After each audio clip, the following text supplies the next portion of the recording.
Nós acabamos de ouvir o anúncio do dia da Páscoa deste ano e das demais festas e solenidades litúrgicas.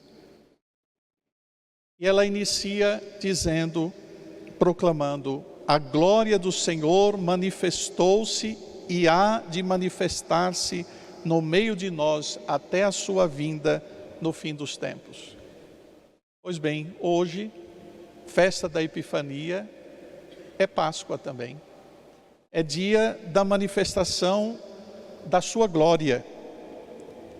Essa glória que nós vimos se revelar no Natal e que agora atinge seu ponto mais alto quando a glória do Senhor, a sua luz, é manifestada a todos os povos, nações e culturas, aqui representados pelos magos do Oriente.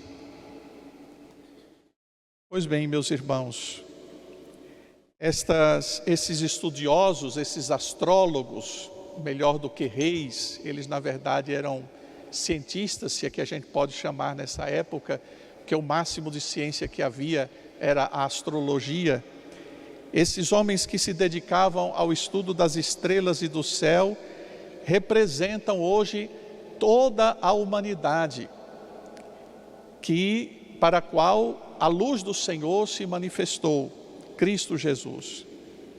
A partir de hoje, Jesus não é uma propriedade, digamos assim, de um povo, de uma única nação, como poderiam pensar que Jesus pertencesse apenas ao povo judeu.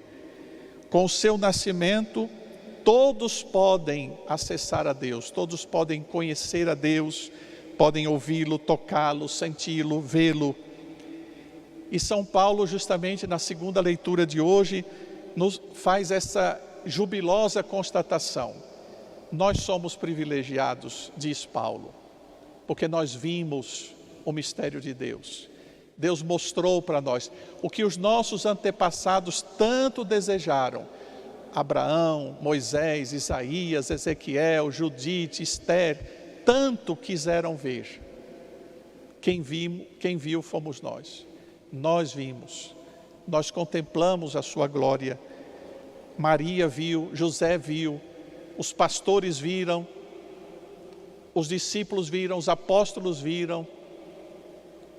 E nós também tivemos e temos esse privilégio de conhecer a verdadeira luz do mundo, que é Jesus.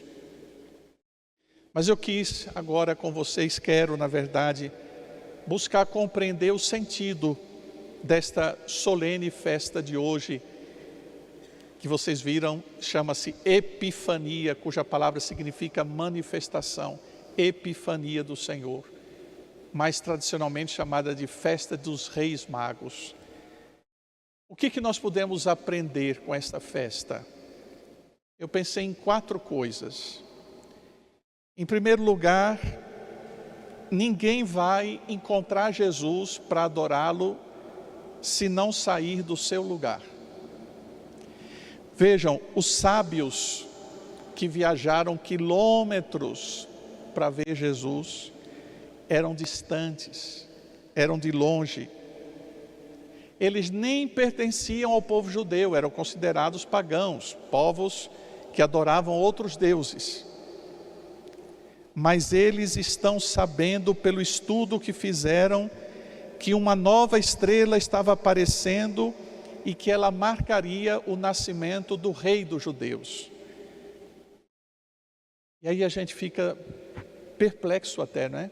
Incrível como um povo tão distante foi capaz de ver os sinais, sair do seu lugar, viajar para vir conhecer Jesus. Eles não rezavam o mesmo credo que os judeus, mas vieram para conhecer e para adorar.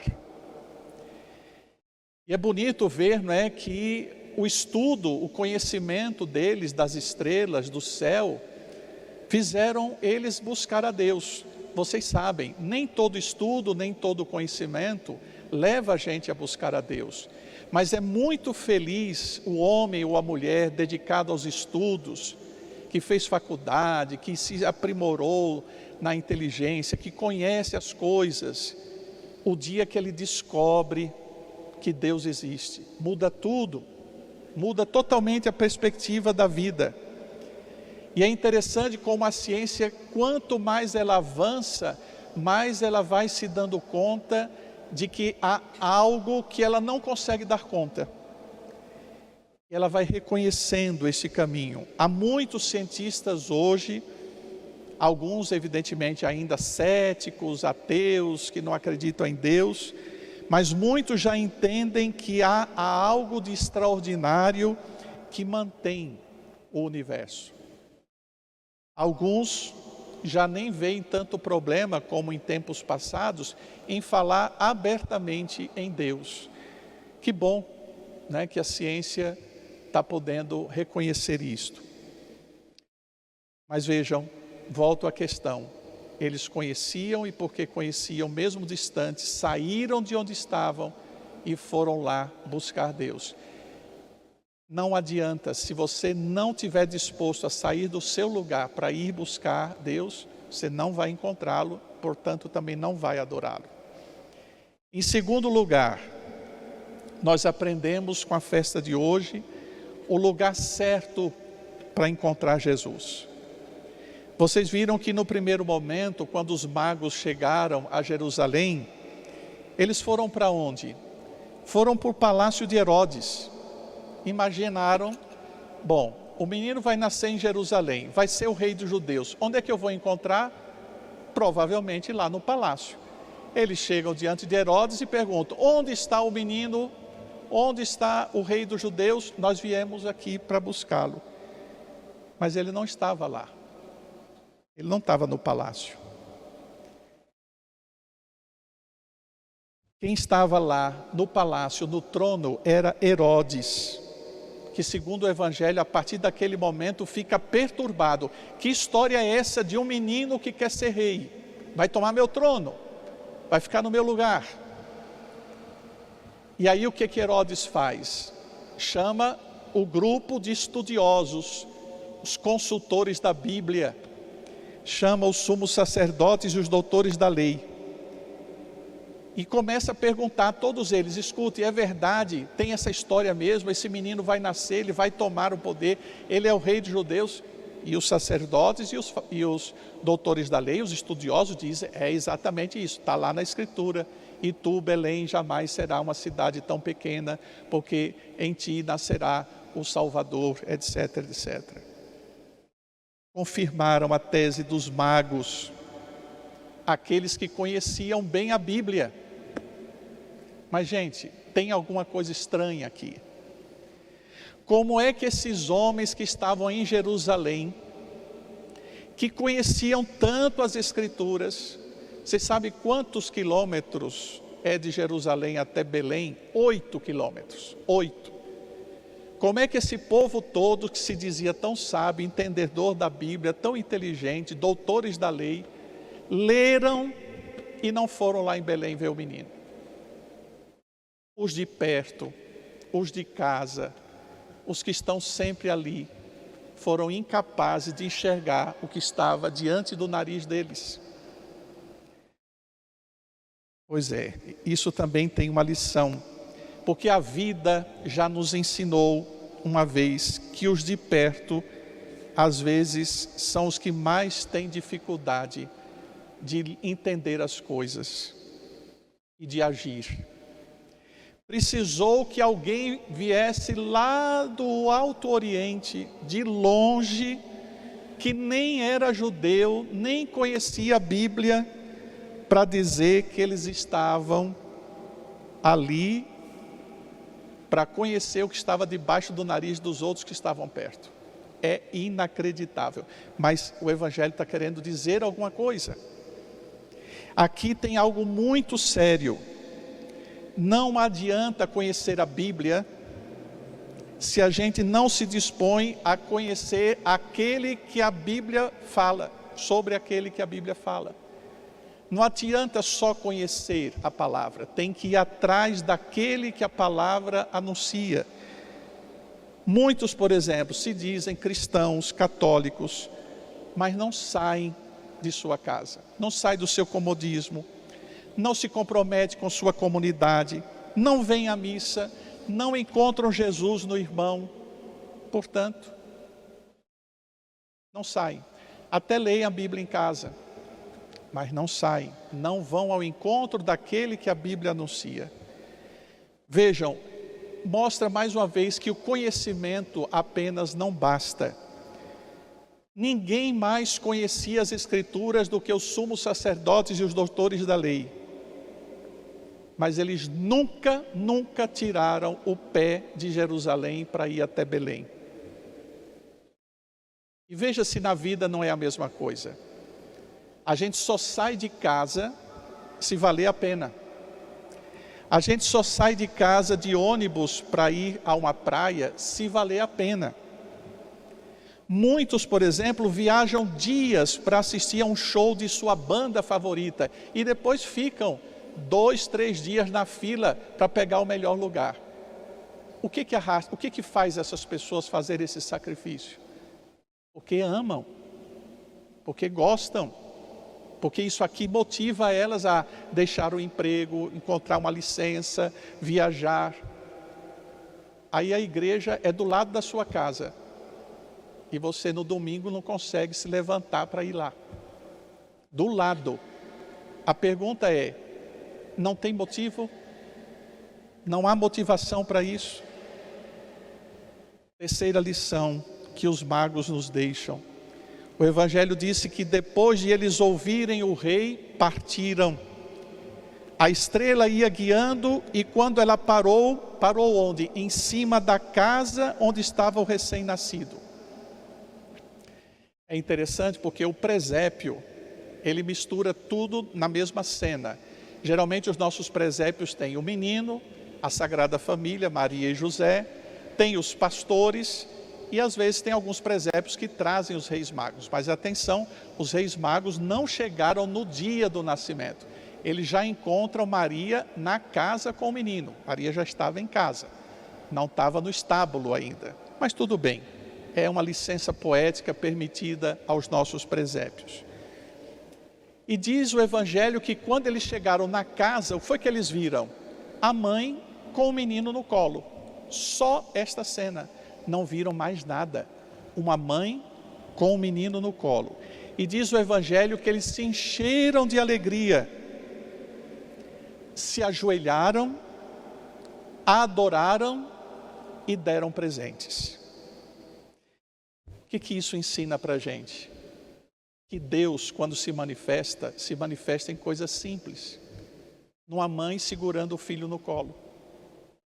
Ali, na simplicidade daquela casa. Não foi num feito extraordinário, numa coisa magnífica. Não, foi na coisa simples. E eles entenderam isso, os magos do Oriente. Meus irmãos, quando Deus quer se manifestar, Ele se manifesta em coisas simples. E o que Ele espera de nós quando a gente vê, Deus está aqui. Eu consigo ver Deus agindo nesse simples gesto. O que Ele espera da gente? Que a gente reconheça a sua presença, que a gente adore, que é o que a gente faz na missa, né? Quando a gente vem para cá, a gente não faz outra coisa senão adorar a Deus, reconhecê-lo como fonte de tudo aquilo que nós somos e tudo aquilo que nós temos. A gente ainda precisa crescer muito nessa nossa capacidade de adorar Deus, de reconhecê-lo na vida, nas coisas simples. A gente sabe muito pedir a Deus, mas adorar a Deus, que é uma coisa que a gente deve fazer antes de pedir, ainda há muito que crescer. Quarta e última lição que eu acho que a liturgia de hoje nos oferece. Para os magos, Deus colocou uma estrela. E a estrela foi indicando o caminho que eles tinham que seguir. Foi graças a essa estrela que eles chegaram a Jesus, que é a grande luz do mundo, como disse a primeira leitura. como peregrinos na fé, os magos hoje se tornaram eles mesmos estrelas que brilham na história para indicar o caminho que leva a Jesus. Eu queria somente dizer a vocês que talvez a coisa mais importante que esta missa de hoje pode fazer com cada um de nós é transformar cada um numa estrela que aponta para Jesus. E é bonito porque o texto que vocês vão ouvir hoje da bênção, a bênção no final da missa, nós vamos pedir a Deus que Ele nos torne uma luz para os nossos irmãos e irmãs. Olha que coisa linda, cada um de nós aqui, ao sairmos por estas portas, nos tornaremos uma estrela que indica onde Jesus está. Que coisa bonita, né? E que tarefa difícil para nós. Meus irmãos, vamos nos alegrar, porque esse Filho de Deus que nasceu por nós, que deu a sua vida por nós na cruz, que ressuscitou dos mortos, Ele vai ser dado daqui a pouco em comunhão para nós. Seu corpo e sangue será distribuído. E aí vai ser muito bonito a gente lembrar o que vai acontecer no momento da comunhão. Nós faremos exatamente o que os magos fizeram. Na hora da comunhão, nós vamos descer com a comunhão, vocês vão sair do lugar, vão fazer uma fila, vão sair do lugar, vão fazer uma fila para ir ao encontro dele e para adorá-lo. E para oferecer, sim, também cada um de nós hoje oferece um presente. A oração eucarística, o prefácio diz que hoje nós vamos não mais oferecer, né, incenso ou mirra ou ouro, mas nós vamos oferecer outras coisas. E o que é que Deus espera que a gente ofereça de presente para Ele? A nossa vida, a nossa vida. Uma das orações eucarísticas nos faz dizer: fazei de nós uma perfeita oferenda. O que a gente quer oferecer a Deus na hora que a gente for receber a comunhão e adorá-lo? Senhor, toma minha vida, ela é toda tua, toma minha vida.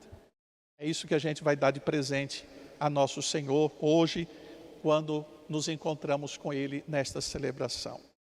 Que o Senhor nos conduza, que a estrela que conduzia os magos possa também conduzir a cada um de nós ao encontro verdadeiro com Cristo, para que também nós nos tornemos estrela para os irmãos e irmãs. Amém. Amém.